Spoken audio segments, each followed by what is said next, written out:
Guys, we're back with another video. And yesterday, Arsenal beat Manchester United 3 goals to 1 in a late, last minute, additional time, extra time, whatever you want to call it. Arsenal versus Man United, a fixture that never disappoints, a team that I can't stand and despise. I actually live with Man United fans in my household. My mom and sister support Man United. I know it's terrifying. Pulse pounding, electrifying, and an extra time winner from Declan Rice getting his first goal for Arsenal, and Gabriel Jesus putting the icing on the cake. Madness at the Emirates erupted yesterday. Diego Dalla, note on the street is that Diego Dalla is still sliding to Portugal as Jesus passes him through and slots one against Onana in additional time. Arsenal 3 goals to 1 against big Manchester United at home at the Emirates. A huge roller coaster of emotions of a game. And I'm sighing a bit because I broke my camera celebrating when Declan Rice scored. I was screaming so much. Some of my cousins are visiting from the UK, and one of them support Man United. I was told that he turned the TV off after Garnacho's goal was ruled offside. Uh, Definitely a roller coaster of a game. We're gonna break down the performance and break down Arsenal's performance as well as the game overall. Jesus rescues Arsenal from the shackles of the Red Devils, and Ødegaard, Declan Rice, and Gabriel Jesus seal the victory and all 3 points for Arsenal in a game that looked like we were gonna draw. To be fair. Let me go straight into the video. If you haven't already, drop a like on the stream. I'm doing a pre-recorded match reaction. Sorry, I couldn't go live yesterday. I was at a birthday party, so I am doing it the day after. We're gonna break down this performance and break down the Arsenal game, as well as players that shined, players that need to improve, and what Arsenal need to improve going ahead into Goodison Park, Everton away. Let me go ahead and run back that intro real quick.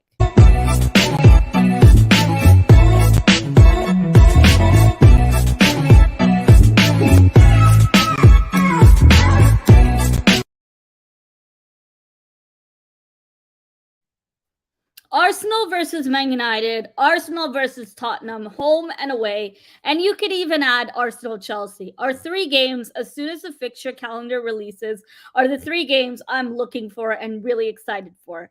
Man United fans, Man United, I cannot tolerate. I absolutely despise, the same as Tottenham and the same as most Chelsea fans.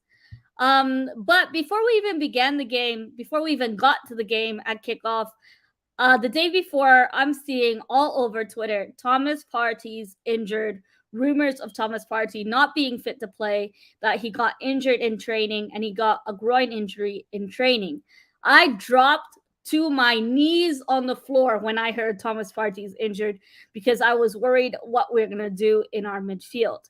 Now, notice the last couple of games, Thomas Partey was playing the inverted role. He was playing a right back role. I'm not sure if he was trying to prevent himself from having to play at right back. I don't think that was the case because Ghana FC actually posted on match day that Thomas Partey has not gone with Ghana as a precaution because he's injured.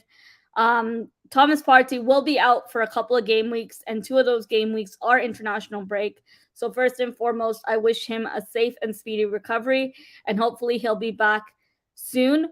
Fingers crossed we hold down the fort in midfield without Thomas Partey, that we're able to adjust. It was clear yesterday that in the first half we were struggling in midfield to a certain extent, and we got done on the counter attack by Marcus Rashford earlier on in the game.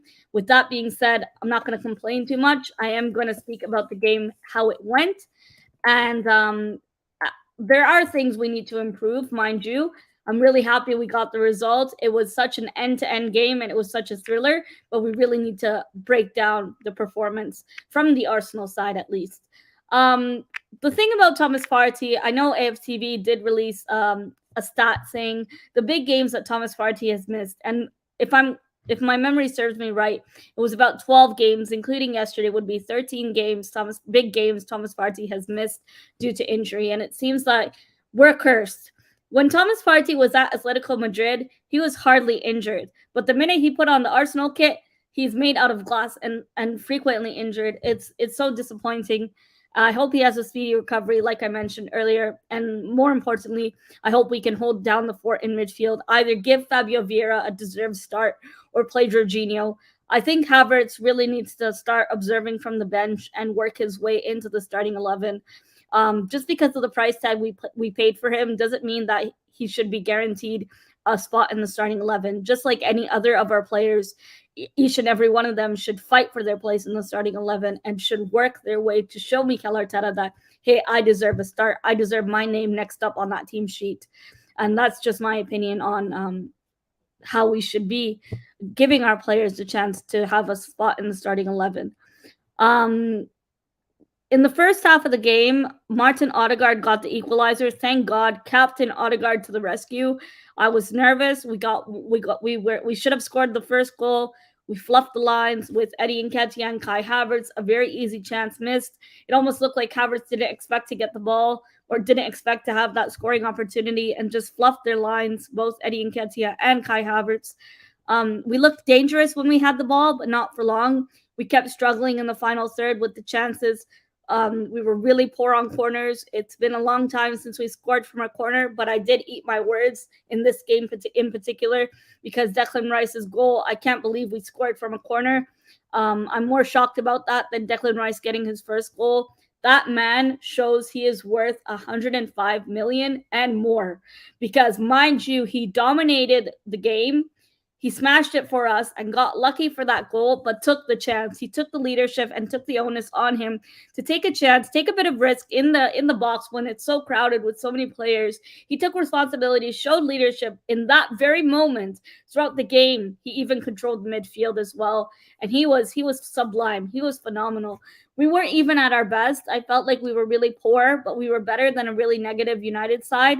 Ten Hag has a lot to complain about how poor his side continued to be away from home, but also more so about the goal that was ruled offside and the fact that Saka could have been sent off. With the Saka could have been sent off, I could say the same thing about Lindelof on the challenge of Eddie Nketiah early on in the game. I think both of them, it does go both ways, and the officiating in this game, it was shocking. And Arsenal, like with Declan Rice's goal, we thought he sealed the victory for us, but then Gabriel Jesus just puts the icing on the cake for us, giving us the 3 points on the board and 3-1 at that point. In extra time, there was nothing Man United could do at that point. It almost felt like Bournemouth last season when Reece Nelson scored the winner. And I'm going to speak about Reece Nelson and Fabio Vieira. I think those two and Gabriel Jesus coming off the bench. This game yesterday was a game that I can reflect on of impact substitutions, super sub substitutions yesterday really shined. And Fabio Vieira, when he initially came into the league, I said, look, this guy needs to bulk up so that he can handle the Premier League. He can handle taking his man on. And Fabio Vieira from last season, I can tell and I can speak for myself when I say that he's showing a lot more confidence, a lot more composure and calmness on and off the ball. He's showing that he's able to take on his man, able to man mark, able to make direct passes in the game.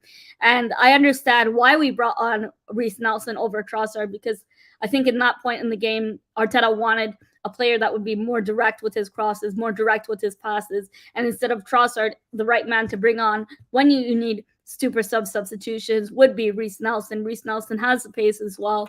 And, you know, we could use Trossard in a different game, maybe Everton away, or of course at the North London Derby, I'd imagine he'd come on. Thomas Partey is going to be away for a few game weeks, so that's something to consider. Rotation is important, especially with the Champions League coming up. We're going to have to really think about that midfield. The midfield is where this game was won on, but also I'm going to say luck, because Declan Rice did take that chance in a crowded penalty box. He took his chance, and he even said himself after the post-match that he got lucky with it deflecting off of Johnny Evans. It was crazy how Arsenal fans were cheering on Maguire as soon as he came on as well, but it did deflect off of Johnny Evans.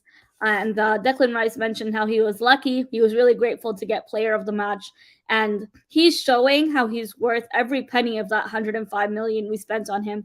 And no one's really speaking about that price tag anymore because he's showing his worth, he's showing his value. He was getting in the right areas, gave us momentum we needed, and allowed us to raise the bar in crucial moments of the game when we needed it to count, and we needed that 3 points on the board. Especially against Man United, nothing feels better. He still has a fair bit to do in the game. Like, he really worked his socks off. He took a shot and deflected off of Johnny Evans. He beat Andre Onana to goal, but he does deserve his praise, and I am going to be singing his praise. With that being said, Thomas Partey's groin injury leaves him out for Everton away, PSV at home in the Champions League, Spurs at home in the North London Derby, Brentford away in the Carabao Cup, Bournemouth away, Lens away in the Champions League, and Man City at home. Hopefully, Arsenal can adapt and adjust without him.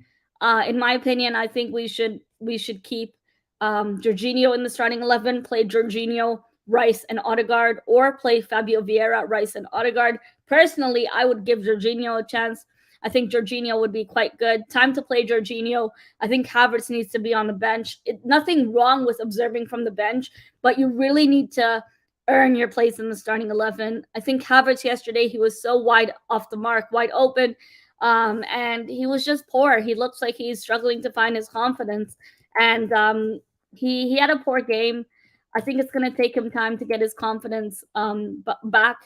Nothing's falling in line for him. He needs to develop a relationship with Martinelli down that left-hand side if he's trying to find some form and finds his confidence. I think that's something that we really need to work on. We did go into the double pivot at some times, and we started with our traditional back line, which a lot of people were crying out loud for. And for us to continue to have more control of the game, I guess this is later on in the first half of the game, we demonstrated a triangle setup when we had Havertz and Zinchenko interchanging roles to dominate the first half of the game. I still felt like if we took our chances, we would have been 2-1 up at that time. But thankfully, Ødegaard equalized, and it was 1-1 until the half. The one thing I will say with Havertz is he did give away a chance that led to a United goal. And I think it's going to take him time it's going to take him time to adapt to whatever role Arteta wants to play him at. And I think the one thing is we really need to support him to get his confidence back. It's for the whole team's benefit. And maybe he should start from the bench, just like Fabio Vieira did when Fabio Vieira does whenever he comes on, and show that he's worth starting, show what he has, and prove himself. One thing I will say is from the stats you did see yesterday, Kai Havertz and Ødegaard. Havertz actually had more passes completed than Ødegaard, which on the pitch you wouldn't really tell. So numbers versus eye test, so to speak. Going into the rest of the game, so the first counterattack, one bad pass by Havertz led to the goal of Marcus Rashford. And I felt Bukayo Saka in the first half wasn't really that great. We kind of struggled in there, and thankfully for Martin Ødegaard, he was great. He constantly probed and sought to disrupt United's defensive back line. I think United's defensive back line playing Johnny Evans and Maguire in 2023 is very questionable. Eddie Nketiah, I don't think it was one of his best games, if I'm being honest with you. And the same with Bukayo Saka. Bukayo Saka did get the assist for the Declan Rice goal, but the assist I want to talk about the most that stood out for me is the assist for Gabriel Jesus' goal, the last goal to seal the victory from Fabio Vieira. Fabio Vieira, his calmness, his composure, you can tell that he's only going to improve with more confidence, with more playing time. And in my opinion, I think he deserves a start. I think Dalot got the best of Bukayo Saka on the right wing. I don't think it was his best game yesterday for Bukayo Saka, and the same thing with Eddie Nketiah. Eddie Nketiah started well, and he looked like he was going to thrive off the back of his England call-up, but he kind of didn't really have that great of a game. I'd give him a 6 out of 10. Martinelli, I think Martinelli in that first half, his duel with Wan-Bissaka was really good to speak. of. And I just wish he really could improve on corners. And I think that's something I'll say collectively for Arsenal is we really need to work on corners and being able to going past the front post on corners throughout the season, or else we are gonna be sorry for that if we don't take our chances and don't improve on corners. That's something other teams can deploy and take advantage of. We saw Onana and Lisandro Martinez wasting time in the 6-yard box. Lindelof should have been sent off for that challenge on Eddie Nketiah earlier on in the game. But then I can also say the same thing for Bukayo Saka. The inconsistency in officiating did show on the pitch. Havertz, a dive / winning us a penalty. I don't think it was a penalty. I think it would have been a really soft penalty if it was given personally. But I was shocked that it was overturned. Decisions like that hardly get overturned. But it was a real roller coaster of a game.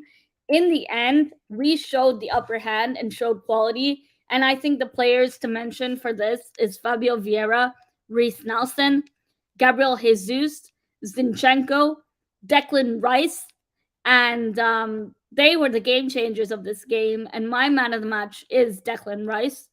As I mentioned earlier, I can't believe it. Like, for him to get his first goal against Man United, I'm really happy for him. And long may he continue to prosper and thrive in that midfield for Arsenal. Gabriel Jesus, good to see him getting game time and getting match fitness. I believe he did got the Brazil call up, so it's important that he gets match fitness. We have a big North London derby coming up ahead, and we have to play Man City as well. Those are big games that we really need to turn up for. And hopefully we go back to our traditional back four of Ben White, Gabriel Saliba, and Zinchenko. Zinchenko inverting on that left-hand side with Havertz, Ødegaard, and Rice in midfield. Personally, like I said earlier, give Fabio Vieira a chance in midfield or play Jorginho, Rice, and Ødegaard in midfield. Do what works and do what strengthens our midfield, not as if we're playing with only 10 men on the pitch when Kai Havertz is starting.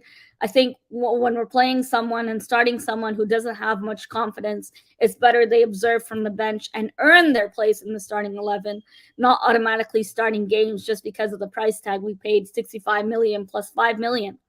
Kai Havertz only had 22 successful passes in the entire game, one error that led to a goal, and a significant lack of confidence, which transpired on the pitch. But it's going to take some time to repair, and I'm willing to give him that time. And I don't think he was the only poor player on the pitch. I'm not trying to scapegoat him. I don't think it was the best game for Bukayo Saka either, and neither for Eddie Nketiah, as I said earlier. The second goal, Garnacho's goal, was ruled offside. Gabriel Magalhaes' tactical move to take Garnacho offside in the build-up play.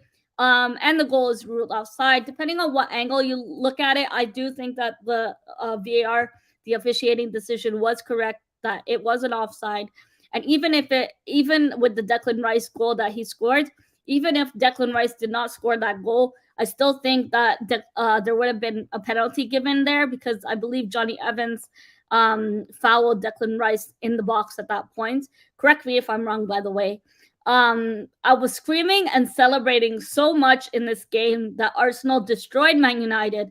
That's one team I can't stand. And also with my family, my mom and my sister and my cousin supporting Man United in the same household. It's a game that I really wanted us to get one over them and to beat them at home. Our record at home against them is quite good, to be fair. Hopefully we can do the same at Old Trafford away this season. Gabriel Jesus, I'm really happy for him to get that goal. It's actually his first time scoring against Man United, and it was incredible to see Diego Dalot just sliding through, but really calm and composed for that goal as well. But more so, I will speak again about that Fabio Vieira assist. Every time you watch that replay, he looks so calm and composed at such a young age. So I hope he continues to develop his confidence, as you can see him becoming more and more confident on the pitch. Overall, we played well yesterday. Man United only had one game plan to pass through to Marcus Rashford and to try to get us on the counterattack. And the other thing is, like I said earlier, I just wish that in the future we work on improving corners, we work on set pieces, attacking and defending them. And I'm happy we scored from a corner yesterday, as it's been so long since we've done that. But what a day. Arsenal beat Man United 3-1.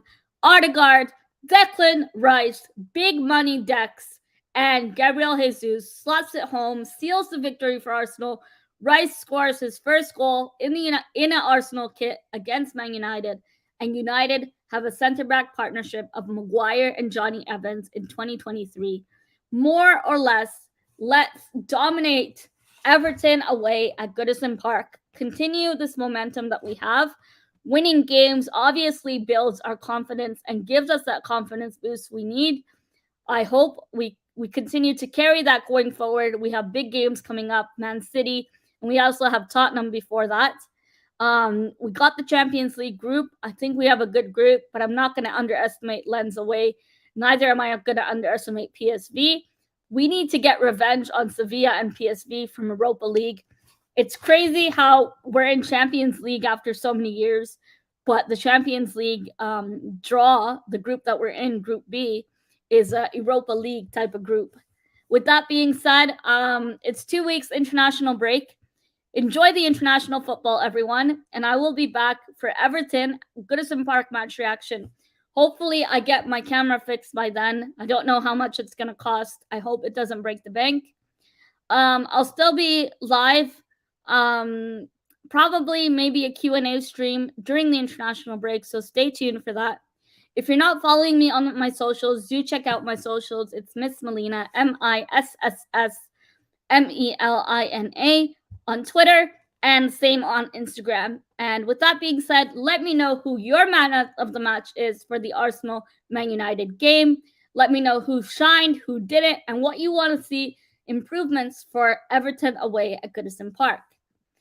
Take care, everyone, and thanks so much for tuning in. Adios.